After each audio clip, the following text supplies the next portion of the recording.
Hey, I'm Luisa Hart, and today I'm about to flip everything you thought you knew about your body completely upside down. Because what I'm going to share with you in the next few minutes, it's one of those things that once you hear it, you cannot unhear it. And honestly, it might be the single most important health conversation you have all year. We're talking about potassium. And before you roll your eyes and think, oh, bananas, I know, stop. Just stop right there. Because what most people know about potassium is embarrassingly incomplete. And that gap in knowledge, it's quietly wrecking the health of nearly every single person walking around on this planet right now. I'm going to give you 7 signs that your body is screaming for potassium. And I'm saving the most common, most devastating, most misdiagnosed sign for last. But first, and this is critical, you need to burn one number into your brain. 4,700 milligrams. 4,700 milligrams every single day. That is how much potassium the average human body requires just to function. Not to thrive, just to get through the day at a basic level. And when you line that number up next to every other nutrient out there, calcium, magnesium, vitamin C, vitamin D, you name it, nothing even comes close. Potassium blows them all out of the water in terms of sheer volume required. So here's the question that should be making your jaw drop right now. Why does your body need so much of this stuff? And more importantly, are you getting it? Spoiler alert, you're almost certainly not. Here's the brutal, uncomfortable truth. Less than 3% of Americans hit that 4,700 milligram mark on any given day. 3%. That means 97 out of every 100 people, including you, including your doctor, including pretty much everyone you've ever met, are walking around potassium deficient right now. And the wild part? Almost nobody knows it. It doesn't show up as an alarm bell. It doesn't send you rushing to the emergency room, at least not at first. It just quietly, slowly, steadily chips away at how you feel, how you function, and how you live. And here's the part that really gets me fired up. That 4,700 milligram number, that's the RDA, the recommended daily allowance. That's the bare minimum your body needs just to survive, not the amount you need to actually correct a deficiency, reverse damage, or feel genuinely amazing. So if you're already far below that baseline, imagine how far you really are from optimal. The question isn't whether you're deficient. You almost definitely are. The real question is, how deficient are you? And these 7 signs are going to answer that question for you. Let's go. Sign number 7, constipation. Okay, I know, not the sexiest topic to kick things off with. But stick with me because this one surprises almost everyone. Most people, when they think about constipation, they think fiber. They think water. They think they just need to eat more vegetables or drink more coffee in the morning. Almost nobody thinks potassium, but they should, because potassium is literally what controls the smooth muscles of your body. And your entire colon, top to bottom, beginning to end, it is all smooth muscle. Think about what a muscle needs to work. It needs to contract. It needs to relax. It needs rhythm. It needs signal. Without potassium, that signal breaks down. The contraction and relaxation cycle that keeps things moving through your digestive system starts to fail. And when that pumping action slows down or stops, things back up, literally. There's actually a medical condition called paralytic ileus, and it is exactly as dramatic as it sounds. It means your small intestine has essentially gone on strike. It stops moving. It stops working. And this happens in hospitals, often after surgery, and one of the main culprits is severe potassium depletion. Here's why that happens. When your body goes through surgery, any surgery, it experiences a massive physiological shock. Even though you're unconscious under anesthesia, your body absolutely feels the trauma. Cortisol floods your system, adrenaline surges, and one of the immediate consequences of that stress hormone tsunami is a rapid, massive flushing of potassium out of your body. It's one of the reasons medical teams often administer potassium via IV after surgical procedures, because they know what's coming. So the next time constipation hits you out of nowhere, before you reach for a laxative, ask yourself, when did I last actually eat a potassium-rich meal? Sign number 6, bloating and water retention. You've felt this, that puffy, heavy, swollen feeling where your rings are tight, your face looks like it's holding extra water, your stomach is distended even though you haven't overeaten. Most people blame sodium. They think, I had too much salt yesterday. And sure, sodium plays a role. But here's what most people completely miss. It's not that you have too much sodium, it's that you don't have enough potassium. These two minerals are in a constant balancing act inside your body. Sodium holds on to water, that's its job. But potassium is the release valve. Potassium tells your kidneys to flush the excess fluid. Potassium is what lets that puffiness drain away. When potassium drops low, sodium wins the tug of war. Your kidneys stop clearing fluid efficiently, and the result? You bloat, you retain water, you feel inflamed and heavy and uncomfortable, and no amount of cutting salt is going to fix it if your potassium levels are in the basement. This is a game changer for so many people, because they've spent years restricting sodium, feeling frustrated that nothing changes, never realizing the real answer was on the other side of the equation. More potassium, that's the missing piece. Sign number 5, frequent urination and excessive thirst.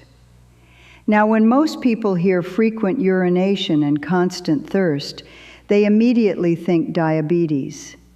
And yes, blood sugar dysregulation absolutely causes those symptoms. But what almost nobody talks about is that a potassium deficiency can produce nearly identical symptoms, and for reasons that go deeper than most people realize. Here's what happens. Your kidneys have an extraordinary ability to concentrate urine. It's one of the most sophisticated functions in your entire body. But that concentration process is dependent on potassium. When potassium levels fall, the kidneys lose that ability. Instead of producing a small amount of concentrated urine, they start pumping out large volumes of diluted urine. So you run to the bathroom constantly, and you're still not hydrated. You drink more, you urinate more, you drink more. It becomes this exhausting cycle. But here's where it gets really fascinating and a little alarming. There is a direct connection between potassium and insulin. Deep in your pancreas, you have beta cells. These are the cells responsible for producing and releasing insulin. And those beta cells, they need potassium to function properly. Without adequate potassium, insulin regulation breaks down. Blood sugar becomes harder to control, and suddenly you're looking at pre-diabetic markers. Not because of sugar consumption alone, but because your potassium was too low to keep the system running. This is why diabetics are almost universally potassium deficient. And it's why people who are severely low in potassium are at dramatically elevated risk of developing diabetes in the first place. The connection is real, the research is there, and almost nobody is talking about it. The solution? more potassium, a low carbohydrate diet. Those two things together create effects that can be genuinely life-changing for people struggling with blood sugar issues. Sign number 4, tingling and numbness, especially in your feet. That strange pins and needles sensation, the numbness in your toes, the tingling that creeps up from your feet into your legs or occasionally into your hands.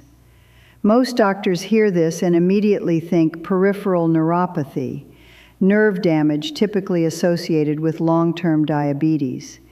And while that's absolutely a valid connection, it's only part of the picture, because potassium deficiency, completely independent of diabetes, can cause the exact same symptoms.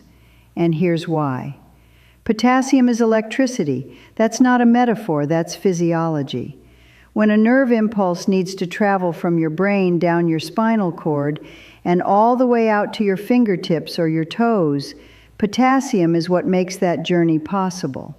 It creates the electrical charge that allows signals to move through the nervous system. When potassium is depleted, those signals weaken, distort, slow down, or fail to arrive altogether.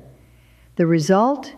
Tingling, numbness, that unsettling, uncomfortable buzzing sensation that tells you something is wrong somewhere in the circuit. And this connects to muscles too, because nerves feed muscles. So when the nerve signal is compromised, the muscles downstream start to suffer, which is why you can see potassium deficiency show up as cramps in your legs, in your feet, and critically, in your heart. Because your heart is also a muscle being driven by electrical signals, and we're going to get to that very soon. I know many of you have heard me talk about magnesium deficiency causing cramps, and that's absolutely true. But here's the thing, it's rarely one mineral in isolation. Stay with me because we're going to bring this all together. Sign number 3, high pulse rate, the one that happened to me. I'm going to tell you something personal here, something that happened to me many years ago on the night of my wedding anniversary dinner that I didn't understand until much later. My husband and I were at a gorgeous Italian restaurant. We were absolutely lost in conversation, the kind of deep, wonderful connection you get on a special night like that. We lingered so long that we were the last table in the entire restaurant. And then one of the waiters rolled over a cart, absolutely loaded with desserts. And he leaned over to us and said with a conspiratorial smile, "We're about to close for the night. Before we toss these out, would you like to try some?" I am Luisa Hart, and I do not waste food. So yes, we tried all of them. Now, we had already consumed a huge pasta dinner, refined carbohydrates, white bread, the works. And then we added this astronomical amount of sugar on top of it. And later that night, lying in bed trying to fall asleep, I noticed something strange. I could hear my own heartbeat, clearly, loudly, pounding against the pillow. Boom, boom, boom, boom. My pulse was racing. My heart felt like it was working harder than it should. I couldn't understand why. I was lying still, relaxed, in my own bed. It took me years to connect the dots on what had actually happened that night. Here's the science. When you consume large amounts of refined carbohydrates and sugar, your body's demand for potassium shoots through the roof almost instantaneously. The process of metabolizing all that glucose burns through potassium at a rapid rate. Within a relatively short window, you can find yourself acutely depleted. And one of the first and most noticeable signs of that acute depletion? Your heart rate climbs. Your heartbeat becomes harder, more pronounced, more effortful. You feel every single beat. That night, if I had known what I know now, I would have taken some potassium and been asleep within 20 minutes. Instead, I lay there for hours wondering what was wrong with me. If you've ever put your head on the pillow and felt your own heartbeat pounding through your skull, think low potassium. Seriously. Sign number 2, heart palpitations. This one is not something to take lightly. Heart palpitations, that fluttering, skipping, racing, irregular sensation in your chest, are genuinely frightening when they happen, and they should be taken seriously. But here's something that most cardiologists won't bring up in a routine appointment. Potassium deficiency is one of the most overlooked causes of heart palpitations and irregular heart rhythms, including atrial fibrillation. Now, I've talked extensively about magnesium's role in cardiac rhythm, and magnesium absolutely matters here. But the reason potassium and magnesium are both critical comes down to how your heart actually works electrically. Your heart has a natural pacemaker, and that pacemaker runs on electrical voltage generated by 2 minerals working in precise concert, potassium and magnesium. When either one drops low, the voltage gets disrupted. The rhythm goes off. The heart skips a beat, adds an extra beat, flutters, races. And here's the beautiful complexity of this system. Inside the mitochondria of every heart cell, there's a pump that produces ATP. That's the fundamental energy currency of your body. That pump requires magnesium to function. But then there's another pump, the sodium-potassium pump, that uses that magnesium-generated ATP to create the electrical charge that powers nerve and muscle function, including your heartbeat. So these 2 minerals aren't just connected, they are interdependent. The sodium-potassium pump doesn't operate independently. It requires magnesium energy to run, which means if your magnesium is depleted, your potassium pump fails. And if your potassium pump fails, your heart rhythm becomes unstable. This is the reason that taking electrolytes in isolation, just popping a potassium supplement while ignoring everything else, is not the answer. Your body needs the full spectrum of electrolytes working together as a team. Potassium, magnesium, sodium, together, always. Sign number 1, the most common, most misdiagnosed, most devastating sign of potassium deficiency. Persistent fatigue and muscle weakness that does not get better no matter how much you sleep or rest. I want you to really sit with that for a second. You sleep 8 hours. You wake up exhausted. You rest on the weekend. You still feel heavy. You drag yourself through your days feeling like you're moving through wet concrete. Your muscles feel weak. Your mind feels foggy. You feel slow, sluggish, like someone removed your internal battery and forgot to replace it. And at some point, maybe someone has already said this to you, or maybe you've said it to yourself, you start thinking, I guess this is just what getting older feels like. No, stop. That is not an acceptable conclusion, because here's the reality. Less than 3% of the population is hitting their minimum daily potassium requirement. Less than 3%. Which means the overwhelming statistical probability is that what you're calling just aging, or just stress, or just the way I'm built, is actually a mineral deficiency that is profoundly, biochemically, physiologically correctable. Potassium is essential for every single cell in your body to generate energy. It's involved in how your cells maintain their electrical charge. It's part of the fundamental mechanism by which your mitochondria function.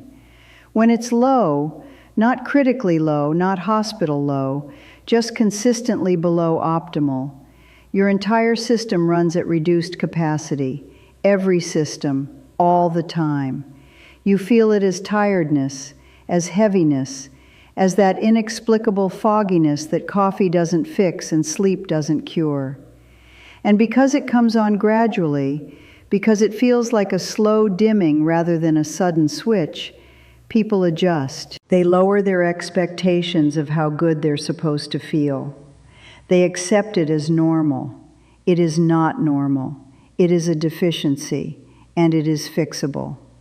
That persistent, unexplained, sleep-resistant fatigue, before you accept any other explanation, before you chalk it up to age or burnout or thyroid issues or anything else, please seriously consider your potassium intake, because the odds, statistically, are overwhelmingly in favor of it being part of the problem.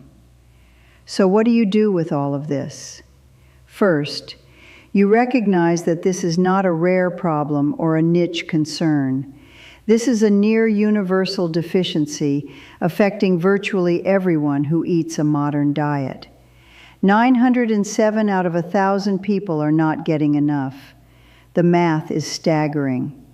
Second, you start thinking about potassium-rich foods seriously, not just one banana and calling it a day. We're talking leafy greens, avocados, sweet potatoes, beet greens, salmon, beans, squash, foods that our ancestors ate in abundance and that modern processed food culture has systematically removed from our plates. Third, you think about the bigger picture. Potassium doesn't work in isolation. It works in partnership with magnesium, with sodium, with the quality and composition of your entire diet. If you're eating a high-carbohydrate, high-sugar diet, you are burning through potassium at an accelerated rate every single day. Reducing refined carbohydrates while increasing potassium intake is a combination that has the power to transform how you feel in ways that are almost hard to believe until you experience them yourself. And fourth, you pay attention to your body. Because your body has been talking to you. It's been sending these signals, the constipation, the bloating, the palpitations, the fatigue, the tingling, the thirst, the racing pulse. And the signals have a name, they have a cause, and they have a solution. I'm Luisa Hart, and I want you to feel extraordinary. Not just okay, not just functional, but genuinely, powerfully, energetically alive. Potassium is one of the biggest missing pieces for the majority of people on this planet right now. And now that you know what to look for, you'll never look at those symptoms the same way again. There's one more thing I need you to know before you go.